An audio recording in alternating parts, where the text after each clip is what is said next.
bertemu lagi dengan Ibu dalam mata pelajaran PPKN. Masih ingat materi kita minggu lalu, yaitu tentang faktor-faktor pembentuk integrasi nasional. Hari ini kita akan belajar tantangan dalam menjaga keutuhan NKRI.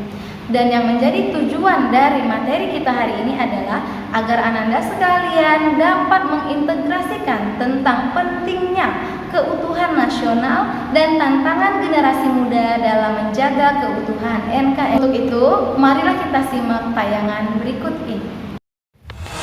Silakan buka buku paket PPKN halaman 158 sampai dengan 159. Tantangan dalam menjaga keutuhan NKRI. Fenomena global masih mengetengahkan penguatan nilai-nilai universal, yakni demokrasi dan hak asasi manusia.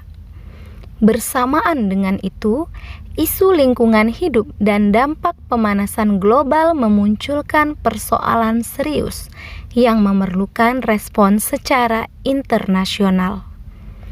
Pemanasan global telah berdampak terhadap perubahan musim yang tidak menentu yang mengancam kehidupan manusia dalam bentuk ancaman kelaparan, wabah penyakit, dan bencana alam yang berpotensi mengganggu stabilitas ekonomi dan keamanan. Peta keamanan global menempatkan terorisme menjadi ancaman global.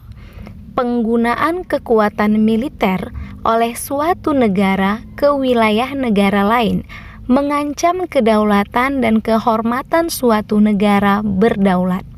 Masalah perbatasan juga merupakan sumber utama potensi konflik antar negara di kawasan Asia Pasifik, termasuk Asia Tenggara.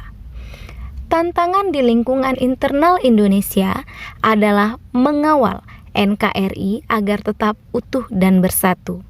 Di sisi lain, ancaman terhadap kedaulatan masih berpotensi, terutama yang berbentuk konflik perbatasan, pelanggaran wilayah, gangguan keamanan maritim dan dirgantara, gangguan keamanan di wilayah perbatasan berupa pelintas batas secara ilegal, kegiatan penyelundupan senjata dan bahan peledak, masalah separatisme, pengawasan pulau-pulau kecil terluar, ancaman terorisme dalam negeri, dan sebagainya. Berdasarkan tantangan tersebut, maka visi terwujudnya pertahanan negara yang tangguh dengan misi menjaga kedaulatan dan keutuhan wilayah Negara Kesatuan Republik Indonesia serta keselamatan bangsa harus terwujud.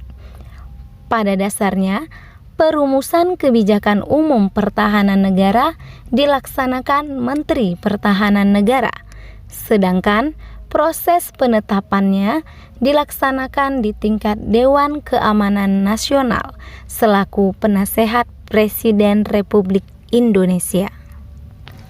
Tujuan nasional merupakan kepentingan nasional yang abadi dan menjadi acuan dalam merumuskan tujuan pertahanan negara yang ditempuh dengan 3 strata pendekatan. Pertama, strata mutlak dilakukan dalam menjaga kedaulatan negara, keutuhan wilayah negara, dan keselamatan bangsa Indonesia. Kedua, strata penting dilakukan dalam menjaga kehidupan demokrasi politik dan ekonomi, keharmonisan hubungan antar suku, agama, ras, dan golongan atau SARA, penghormatan hak asasi manusia dan pembangunan yang berwawasan lingkungan hidup. Dan ketiga, strata pendukung dilakukan dalam upaya turut memelihara ketertiban dunia.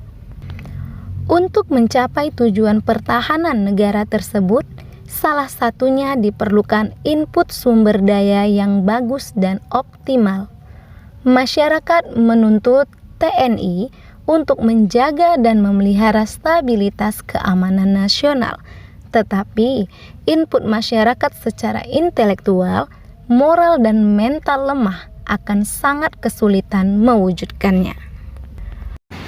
Adapun kesimpulan dari materi kita hari ini adalah tantangan di lingkungan internal Indonesia adalah mengawal NKRI agar tetap utuh dan bersatu, serta tantangan mengenai kedaulatan masih berpotensi, terutama yang bentuk konflik perbatasan, pelanggaran wilayah, konflik dengan negara tetangga, lalu gangguan keamanan di wilayah perbatasan berupa perlintasan batas secara ilegal.